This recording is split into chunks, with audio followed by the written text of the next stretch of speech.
Bonjour les copains, j'ai rien dans les mains, mais j'ai l'arbre urbain de Montpellier qui grandit toujours.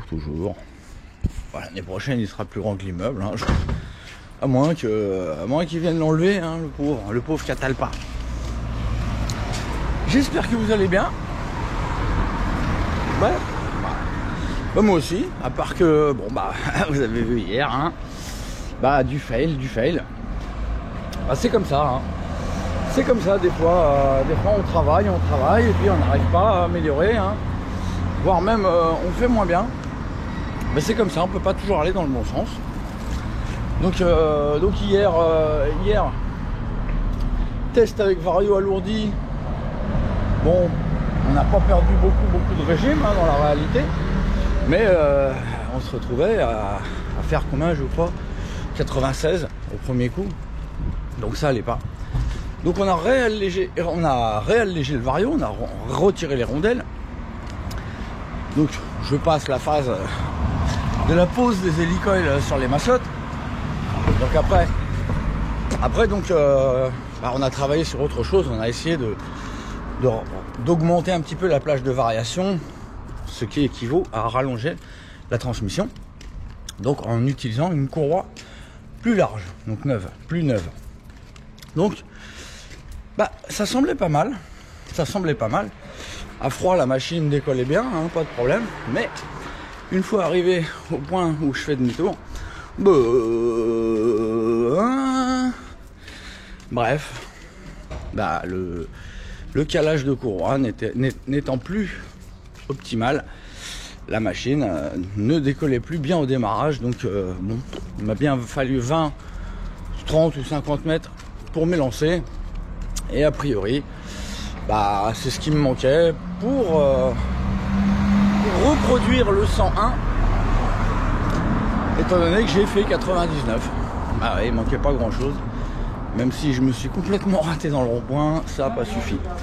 Donc, bah écoutez, il va bientôt être temps de passer à la culasse boost, la culasse ultra boost 2.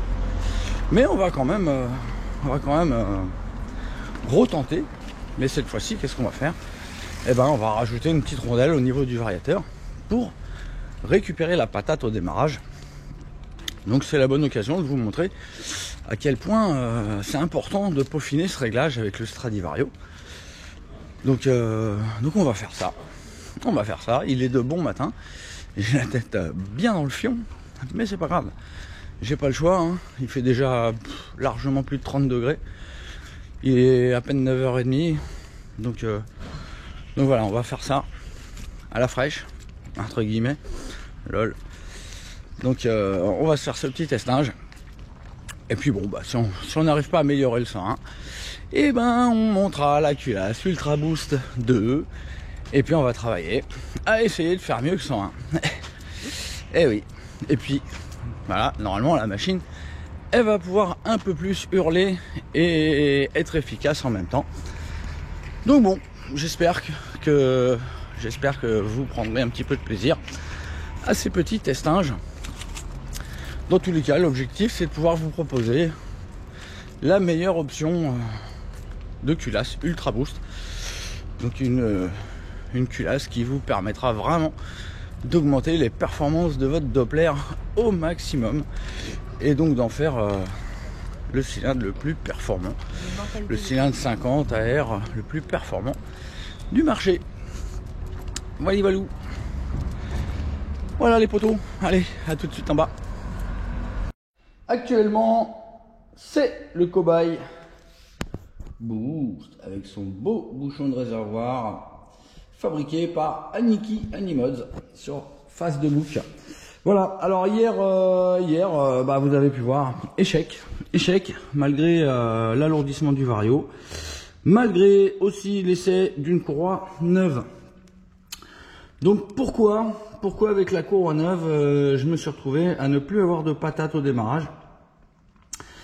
Ben, je vais vous montrer ça, je vais essayer, c'est pas facile parce que j'ai toujours pas mon troisième bras.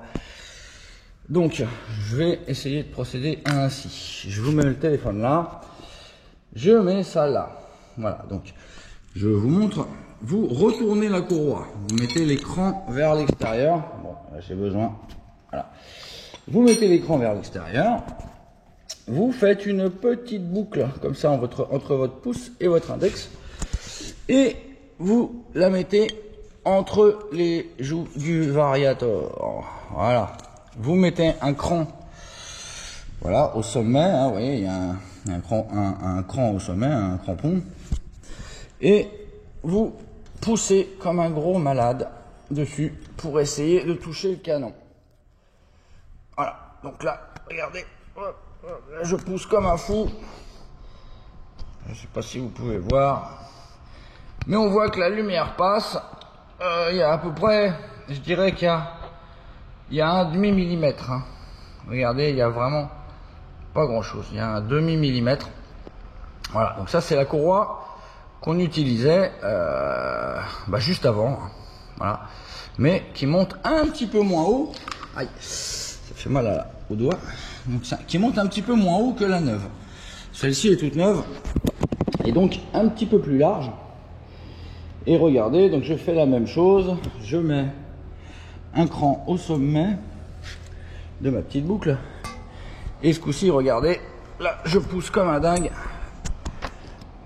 Et là, j'ai un bon 2 mm d'écart. Là, j'ai un bon 2 mm d'écart. Donc voilà pourquoi la bécane est un veau au démarrage avec cette courroie. Alors évidemment, je vous montre, hein, mais je le savais très bien. Donc, pour retrouver le réglage de l'autre, voire même peut-être faire mieux. Hein. Moi, j'ai un demi-millimètre entre le crampon et le canon. Mais je peux probablement faire mieux. Hein. Je peux peut-être arriver à le toucher un tout petit peu. A priori, on peut toucher un tout petit peu le canon et avoir quand même du grip. Mais le truc, c'est que voilà, ça va s'user rapidement. La courroie va se bouffer un petit peu. Et dès qu'elle sera un petit peu bouffée, la courroie va se mettre à glisser sur le canon, étant donné qu'il n'y aura plus de pincement entre la joue fixe et la joue mobile. Voilà, donc c'est là que se trouve le boulot. Hein. Là actuellement, j'ai une rondelle de 1 et une rondelle de 0,30. Non, j'ai juste une... Non, si, j'ai une rondelle de 1 et une rondelle de 0,30. Bah écoutez, je pense qu'il me faut une rondelle de 0,5. Donc je prends mon sac à merdouille de variateur. Et je regarde ce que j'ai en rondibelle. Alors là j'en ai une, ça c'est une 1, je pense. Là j'ai de la finasse. Non, ça c'est encore une 1. Et là, c'est encore une 1. Décidément, j'en ai de la 1. Ça c'est pas le problème. Ah, là il y en a une. Qu'est-ce que c'est? Ah, j'ai une petite 0,5 là. J'ai une petite 0,5. Alors bon, je pense qu'une 0,30 aurait été plus appropriée. On va voir. On va la mettre et on va voir ce que ça donne. On va voir qu'est-ce que ça donne. Oh les gars, il est 9h du matin. Je crève déjà de chaud. C'est de la folie. C'est de la folie là. Je crois que j'aurais dû fermer les fenêtres de chez moi dès 9h du matin. Parce que cet après-midi, ça va être infernal. Ça va être la mort. Bref, alors, bon, je serre gentiment.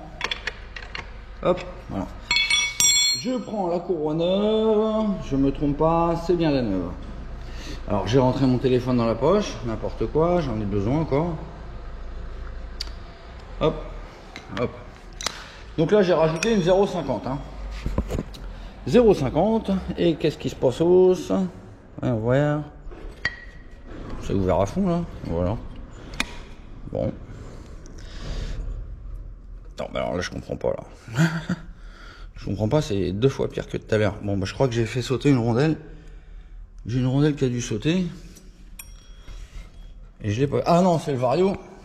Pourquoi le vario il saute pas à fond là? C'est quoi l'histoire? Bah alors, qu'est-ce que c'est que ça? C'est quoi ça? Qu'est-ce qui se passe? Bon, qu'est-ce que c'est que ça? Qu'est-ce que c'est que cette histoire? Ah, voilà. Je sais pas pourquoi. Le vario ne s'ouvrait pas à fond. Bon. Alors, voilà, donc la lumière est en dessous. On va chercher donc un petit cran au sommet de la boucle. Et on présente la courroie dans le variator. Voilà, et en poussant très très fort, vous devez à peine arriver à toucher le canon. Voilà, donc a priori là, on est encore mieux réglé qu'avec l'autre courroie. Donc c'est parfait. Voilà, j'ai plus qu'à serrer le variator. Hop. Donc, je montre quand même, avec mon petit tournevis dans la façade du Strado. Ah, ouais. Et là c'est une rondelle qui est un peu foireuse. Donc c'est un peu dur de serrer parce que le vilebrequin tourne, parce que la rondelle est pas parfaitement plate et donc l'appui n'est pas top. Donc dans ces cas-là, il faut tourner doucement, doucement, doucement. Vous allez sentir que par moment ça va accrocher. Il faut le temps que cette rondelle se tasse. Il faut être patient des fois. Des fois ça veut pas serrer. Ah, là j'ai senti que ça a durci.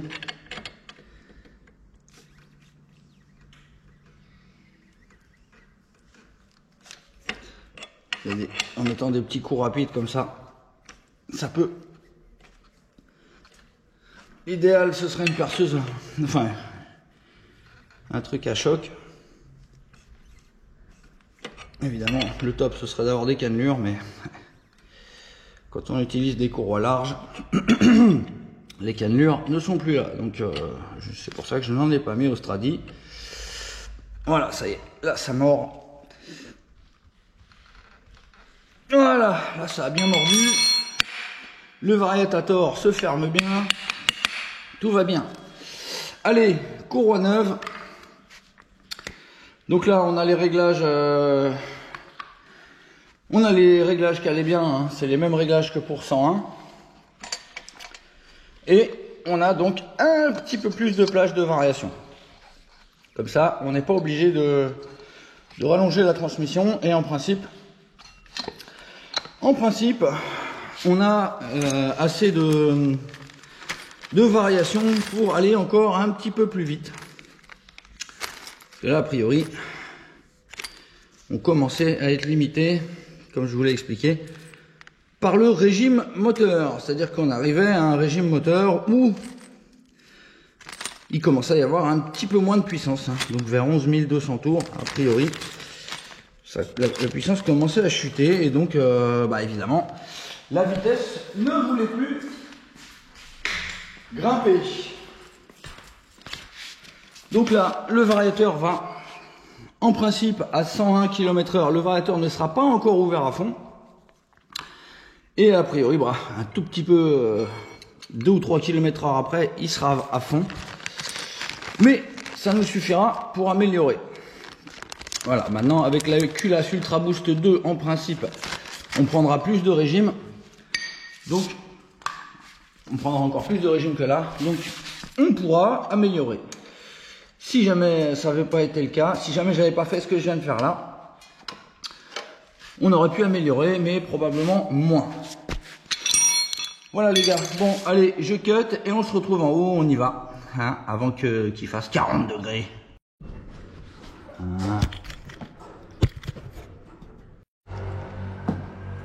9h du mat, je suis déjà en transe.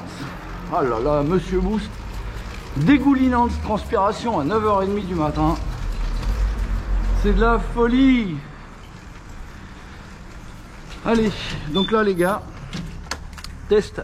Donc avec une courroie toute neuve et réglage de courroie du Stradivario effectué. Tous les réglages sont les mêmes. Par contre, j'ai fait un petit resserrage de culasse, ça en redemandait encore un petit peu. On verra après ce qu'on a comme squish. Hein. Au montage, on avait 1,09 pour rappel. Allez, monsieur le starter. Allez hop.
Elle aime pas la vis de richesse fermée, ouverte, ouais fermée.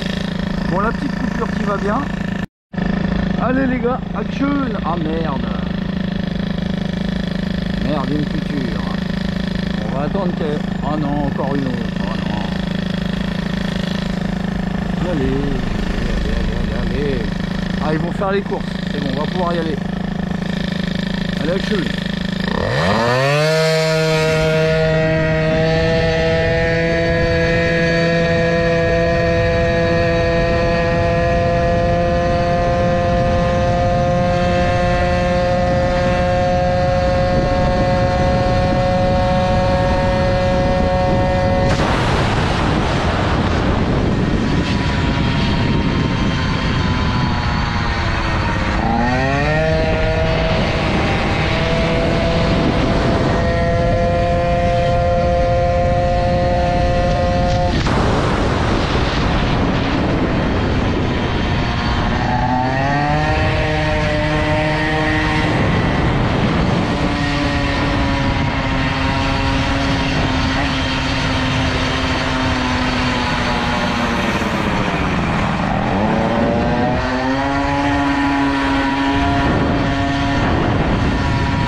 Elle aime pas la vis de richesse fermée. Hein.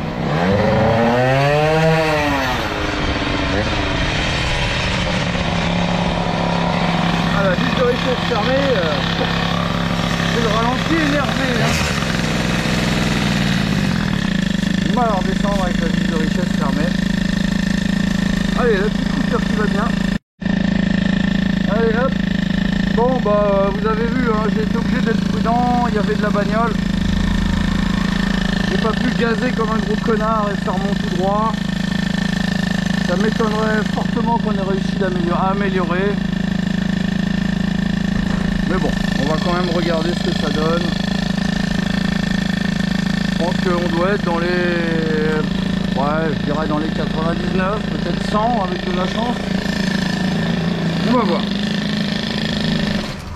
Dans tous les cas, vous avez vu, hein, voilà, J'ai vraiment fait du mieux possible avec la Ultra Boost 1. Donc pour le moment on a 101. Je doute fortement qu'on ait mieux. Bien que ce soit très probablement mon avis, étant donné le régime atteint. J'ai la sensation que ça hurlait plus avec l'autre courroie. J'ai bien l'impression qu'on prend moins de tours avec cette courroie là. Et donc et a priori donc on n'est pas au bon régime. C'est une impression. En tout cas ça gueule moins avec cette courroie. Et donc bah écoutez, je vous reprends là, je fais le transfert entre le téléphone, la caméra et le téléphone. Et on va se regarder ça en live. Allez, à tout de suite. Bon, allez, on va se regarder ça ensemble. Le petit crayon, marqueur, compteur de vitesse. Bah, je suis pas très optimiste, hein. On va voir. Allez les gars. Ah bah déjà, le truc, il est à 23 km/h déjà dès le démarrage. Alors là, déjà, ça se trouve, il a même pas marché, le truc. On va attendre que... Ah non, encore une. Oh, le GPS, il est foireux. Allez. Ah, ils vont faire les courses. C'est bon, on va pouvoir y aller. Allez, ouais, GPS, mets-toi à 0. Oh non, le truc qui reste à 23 km/h, quoi. Dégoûté. Allez, merde. Oh putain. Oh, ça fait chier. C'est de la merde ce GPS, putain.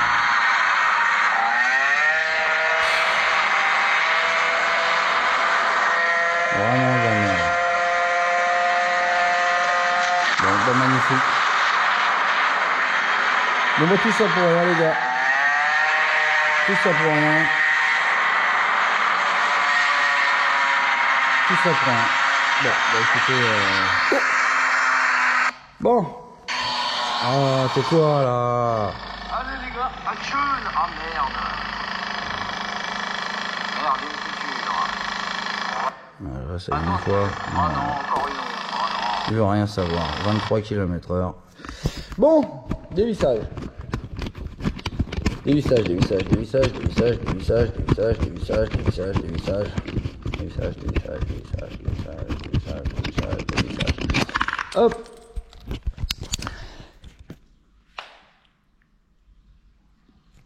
Non, je dis même pas. Bref. Bon. Bah écoutez, c'est pas faute d'avoir essayé. Vous avez pu voir, hein, on a essayé plusieurs réglages différents de variateurs. On a même essayé une autre courroie. Mais bon, voilà, je vais pas passer ma vie à essayer d'améliorer ces 101. C'est déjà très très beau. J'avais foiré mon freinage. Il était 8 h du soir, donc la température avait un petit peu chuté. Là, là, il fait déjà une température de fou. Vous devez déjà voir que je commence à briller. Donc, allez, on arrête là pour la Ultra Boost 1. On lui adjuge les 101 en top résultat. Et on arrête. Voilà, hein, on arrête. Et on va donc monter la Ultra Boost 2. Donc, je ne l'ai pas encore. Donc, écoutez, je ne sais pas combien de temps on en est. Ouais, on en est à 20 minutes de vlog. Donc tant pis, c'est encore un vlog de fail, mais là c'est pas de ma faute, vous voyez la GoPro, hein, 23 km/h, super.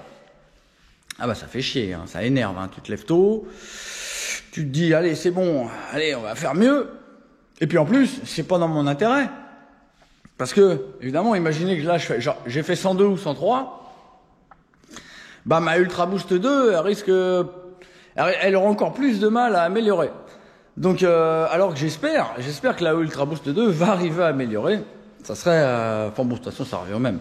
Mais, bon, disons que... voilà, plus j'arriverai à un résultat élevé, plus je serai content. Maintenant, c'est pas garanti que la Ultra Boost 2 fasse mieux que la Ultra Boost 1. Nous allons voir ça dans le prochain numéro, parce que là... eh ben, on va arrêter là. On va arrêter là, on a essayé, hein. Vous avez vu le changement avec la petite rondelle de 0,5. Plus rien à voir au démarrage. La machine, c'est boing, même à chaud. Alors qu'avec juste une rondelle de 0,5 en moins, bref, affûtez bien vos réglages de Stradivario. Donc faites en sorte que la courroie soit vraiment très très proche du canon. C'est hyper important. C'est votre satisfaction concernant mon produit qui en dépend. Si vous avez mal fait votre réglage, si vous avez monté ça à la va-vite, vous pouvez très bien ne pas accrocher le régime de couple et donc vous n'allez pas être content, vous n'allez pas vous rendre compte de ce que peut vraiment vous apporter le Stradi. Voilà les potos, encore désolé, hein, rien de croustillant, à part voilà, un petit rappel, une petite piqûre de rappel de l'optimisation du réglage de la largeur de courroie sur le Stradi. Donc voilà, c'est déjà pas mal. Allez, je vous dis à bientôt avec la Calus Ultra Boost 2 dans les mains et on va venir monter ça très probablement cet après-midi parce que je vais être en train de crever de chaud dans ma grotte et que je préfère être ici. Voilà les potos, bon j'espère que ça vous a plu, bien que n'oubliez pas le petit schling. Voilà, allez, salut les potes, bye bye et puis courage avec ces chaleurs. Hein. Ciao.